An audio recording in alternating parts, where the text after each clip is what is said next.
Bonjour frères et sœurs, que Dieu puisse vous bénir abondamment. Commençons par la prière. Seigneur, bénis ta parole. Nous sommes en train de parler de ton retour. Maranatha, Jésus revient bientôt.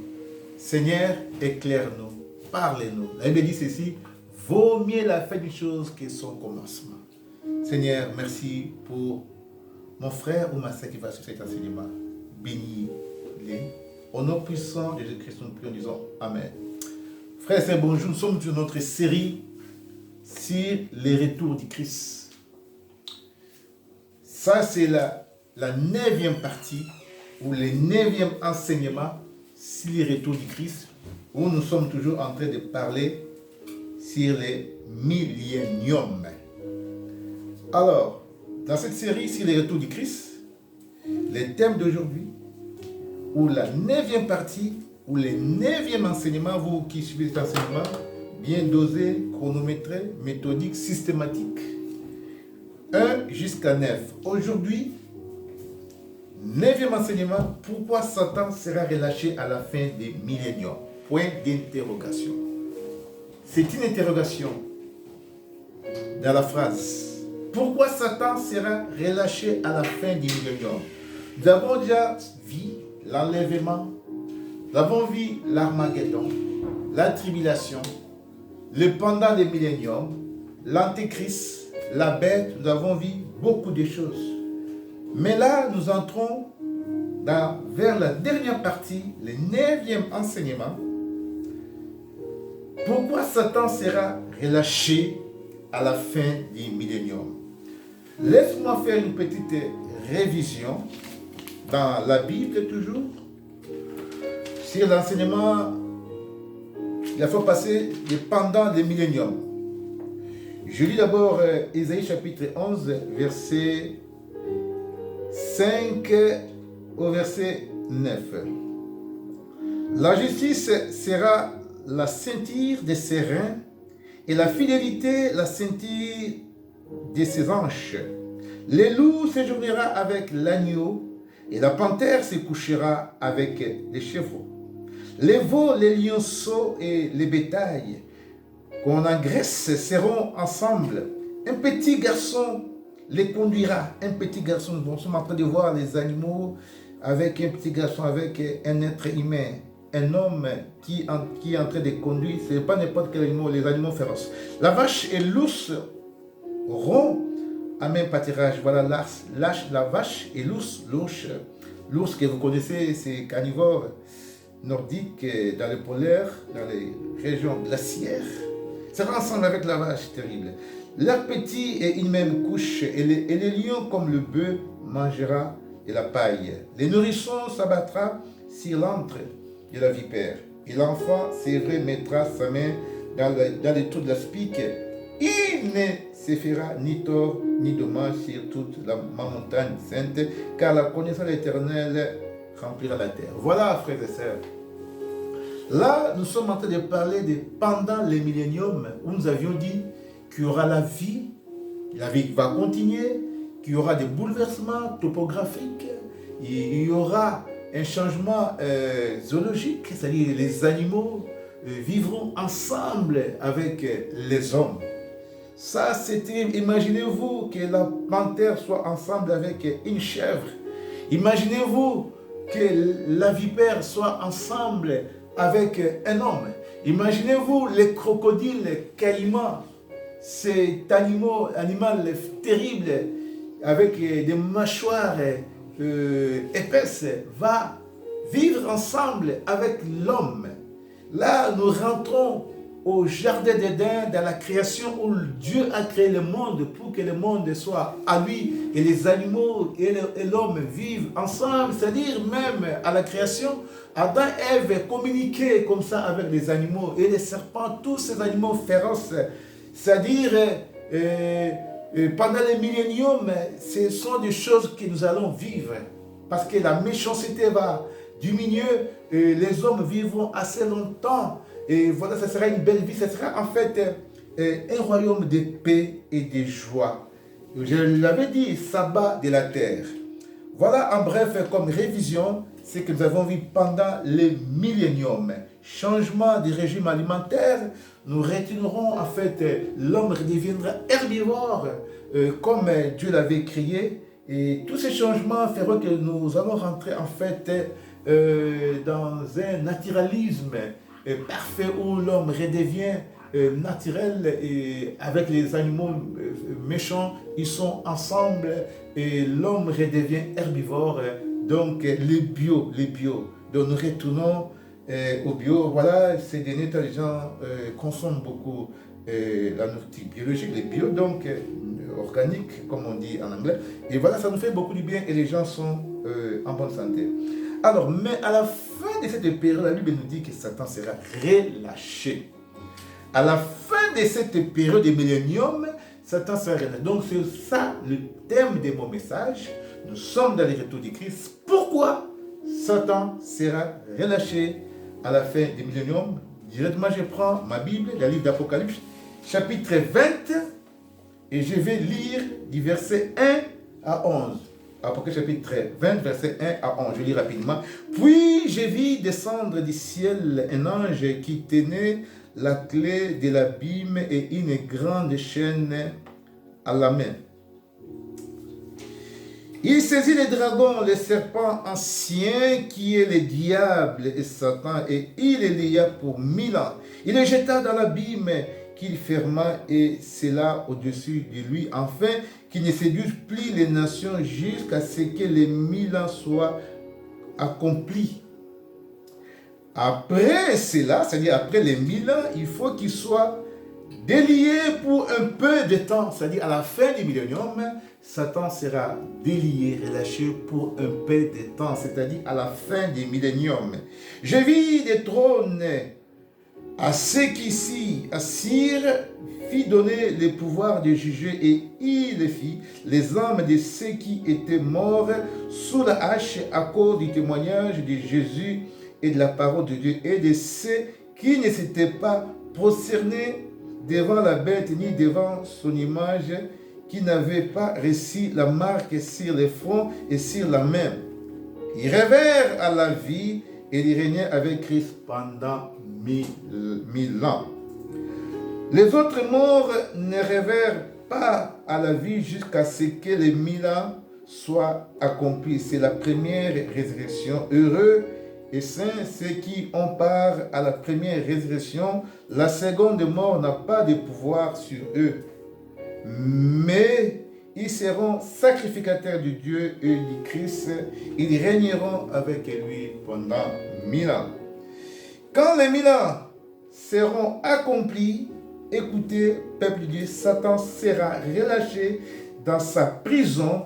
Il sortira pour séduire les nations qui sont aux quatre coins de la terre. Gog et Magog, à ne pas confondre avec Gog et Magog que nous parle le livre d'Ézéchiel, afin de les rassembler pour la guerre, une guerre mondiale terrible. Leur ombre est comme le sable de la terre. Ils montèrent à la surface de la terre, ils investirent les camps des saints et la ville sainte, mais un feu descendit du ciel, les dévora. Le diable qui séduisait fut jeté dans les temps de feu et de soufre, où sont la bête et les faux prophètes. Il avait déjà précédé en fait. Et ils seront tourmentés jour et nuit au siècle des siècles. Puis je vis un grand trône blanc, et celui qui était assis devant sa face s'enfuit la terre et le ciel, et il ne fit plus trouver de place pour eux. Voilà, frères et sœurs, belle lecture sur les livres d'Apocalypse. Alors, je vais dire un mot un peu sur le livre d'Apocalypse, au chapitre 20. Le chapitre 20 est un chapitre très important. Si vous lisez, vous tombez là-dessus. Nous savons que c'est l'apôtre Jean qui l'a écrit. Jean a beaucoup vécu sur la terre, dans l'île de Patmos où il était. C'est là qu'il y a la révélation. Dieu lui a montré des choses qui allaient venir et Dieu lui a dit écris ça.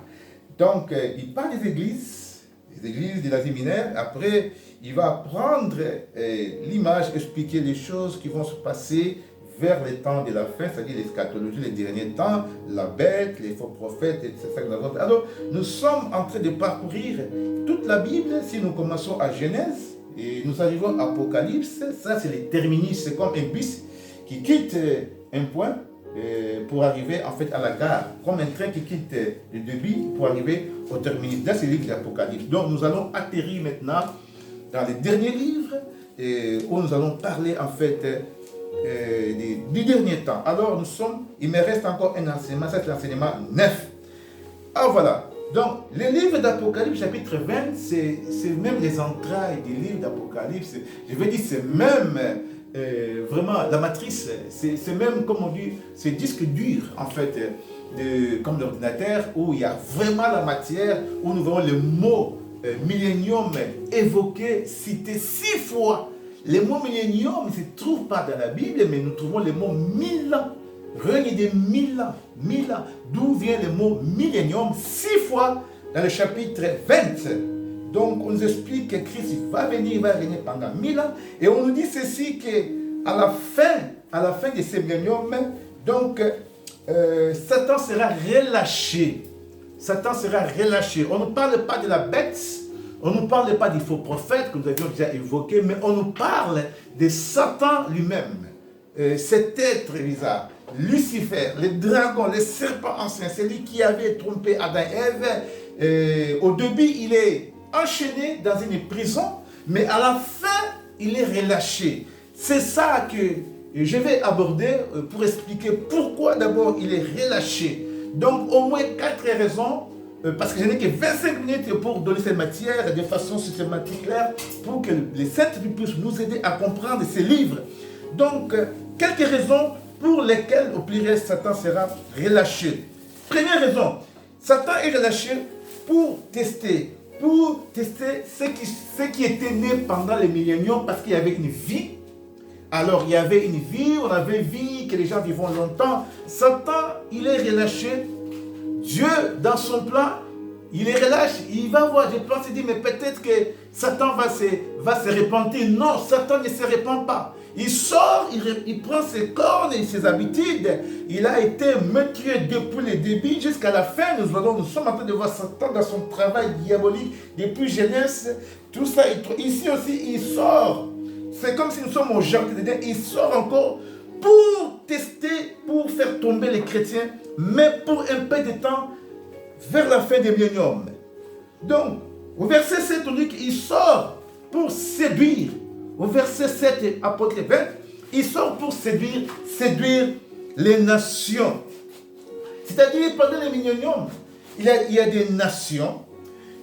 Ce n'est pas seulement Israël qui vit, il y a d'autres nations éloignées dans le monde entier, aux États-Unis, partout, dans le monde, en Afrique, en Océanie, il y a des nations. Mais les QG, comme j'avais dit, Israël, c'est notre chronogramme. C'est notre chrono, nous regardons Israël et ce qui se passe en Israël.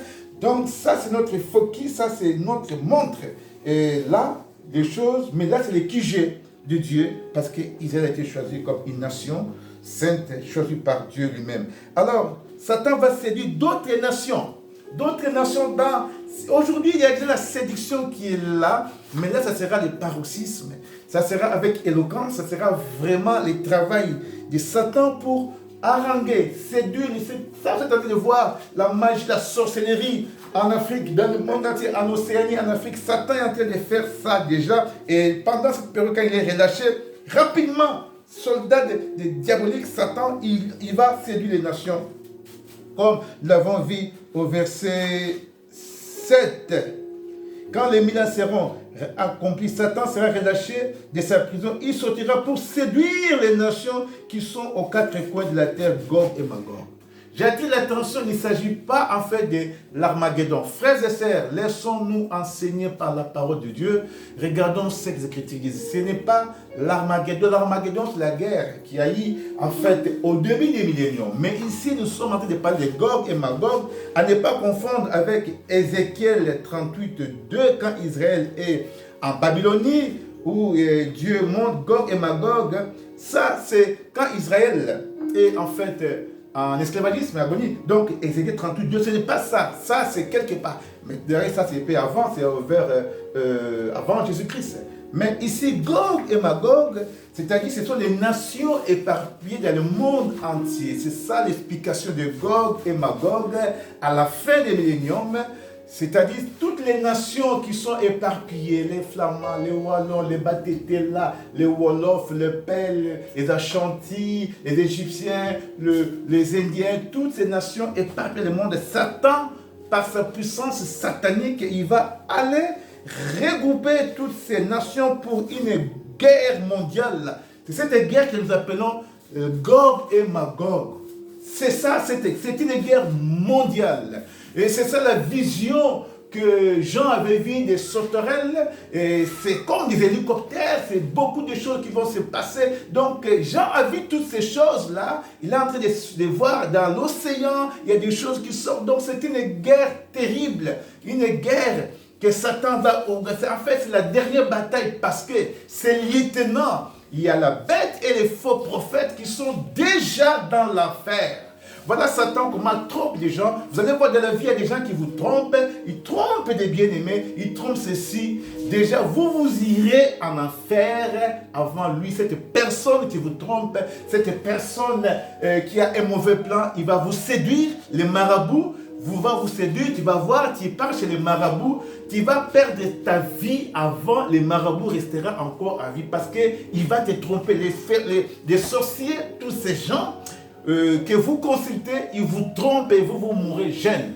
À bon, allez voir Courte Joie, ils meurent jeunes, 14 ans, 20 ans, 18 ans, mais c'est Ngangakis ou c'est féticheur qui fait ces pratiques là-bas, qui sera encore à vie. C'est comme ça avec Satan aussi. Il a trompé la bête et l'antéchrist et les faux prophètes. Ils sont déjà en enfer. Attention, tu iras en enfer avant même que ton féticheur que tu consultes là, qui te trompe. Voilà. Donc c'est ça en fait. Gog et Magog, toutes ces régions lointaines éparpillées dans le monde entier. Voilà, ça c'est la deuxième raison. Mais pour Satan, va les rassembler pour une bataille terrible. En fait, c'est la revanche. C'est la guerre que les faux prophètes et l'antéchrist avaient perdu, souvenez-vous, au début des milléniums. Et Satan, quand il sort, il va avant. Vous allez voir que la guerre, quand quelqu'un est battu, il revient toujours avec une deuxième force. C'est comme ça aussi avec la Première Guerre mondiale. Quand les Allemands ont perdu la Première Guerre mondiale, 14-18, ils sont encore revenus en 1945. Parce qu'avec Hitler, elle a commencé cette guerre de 1939 jusqu'en 1945, mais on met tous 5 ans. Pourquoi Hitler est venu? C'était en fait la colère. C'était la défaite allemande de la Première Guerre mondiale. Hitler qui revient, il va rebâtir l'économie allemande et la force, l'armée, et il va faire la guerre et sera bâti. Tu vois?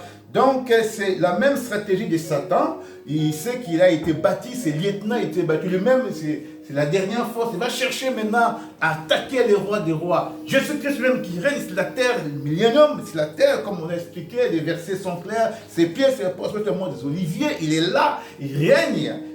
Voilà, avec nous, les chrétiens déjà enlevés, nous allons voir, je vais dire, la fin de Satan. Alors Satan va chercher en fait à attaquer Israël. Après les nations, il remonte en fait sur le QG qui est l'Israël, ou Tel Aviv si vous voulez, ceux qui sont partis en Israël. Donc c'est là en fait que cette bataille aura lieu après qu'il a déjà conquis Satan, les nations à Rome, partout. Alors il va vouloir descendre au verset 9, l'avons vu. Il dit ceci, ils montèrent à la surface de la terre. Voilà, Satan qui remonte à la surface de la terre. Il attaque la terre, il investit les camps des saints et à la bien-aimée, mais le feu descend du ciel. Alors la ville est sainte, ici, la ville bien-aimée, c'est Jérusalem. Tel Aviv, Jérusalem est cette nation choisie par Dieu. Tu vois, Dieu n'a pas lâché Israël. Et Josué est arrivé, conquérir les 12 tribus, les juges d'Israël, tout ça c'était pour récupérer Israël. Vous savez, avec la guerre qu'on appelle les croisades, au 10e, 12e siècle, les papes ont réalisé des guerres pour récupérer en fait la terre qui était aux mains des X, vous savez, les musulmans. Donc là, c'est toujours là-bas, en Israël, il y a 3 religions. mère des témoins, et nous avons l'islam, le judaïsme et la région chrétienne. C'est là en Israël, la ville 3 fois sainte. Et ils se partagent cette ville avec des tensions, vous savez. Alors, ça va se passer là-bas. Donc, quand vous voyez Israël, ce qui se passe là-bas, ouvrez les yeux, frères et sœurs. Alors, c'est ça va se passer là-bas.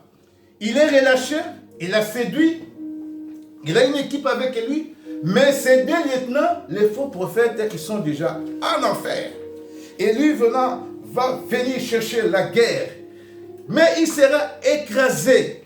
Il sera écrasé. C'est ce qui est merveilleux dans ces livres d'Apocalypse. Les diables qui séduisent dans les temps de feu et de soufre où sont la bête et les faux prophètes. Ils seront tourmentés jour et nuit. Alors voilà, ils montèrent à la surface de la terre. Satan sera écrasé. Satan va essuyer en fait sa défaite, la plus grande des défaites, à la bataille de Gog et Magog. C'est-à-dire cette bataille mondiale, terrible, marquera aussi la fin de Satan parce qu'il sera détruit, il sera jeté dans les temps des feux. C'est ça que nous avons vu. Nous avons verset 10, les diables qui séduisaient, fut jeté dans les temps de feu et de soufre où sont la bête et les faux prophètes. Voilà. Donc il va rejoindre les faux prophètes et l'antéchrist qui étaient déjà jetés là-bas avant le millénium. Ça, c'est la fin du Satan. Frères et sœurs, Satan sera écrasé, Satan sera jeté de la feu. Donc, nous sommes en train de voir ici, dans Apocalypse 20, la fin de Satan.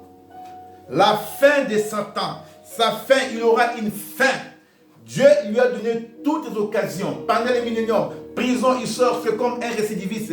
On la ferme la prison, il ressort, il recommence encore les mêmes bêtises.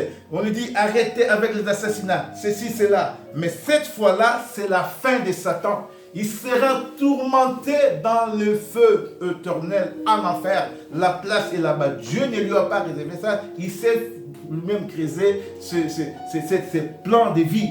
Et il sera là éternellement, il sera tourmenté par rapport à ce qu'il a fait aux hommes, à nous les chrétiens, à tous les croyants du monde.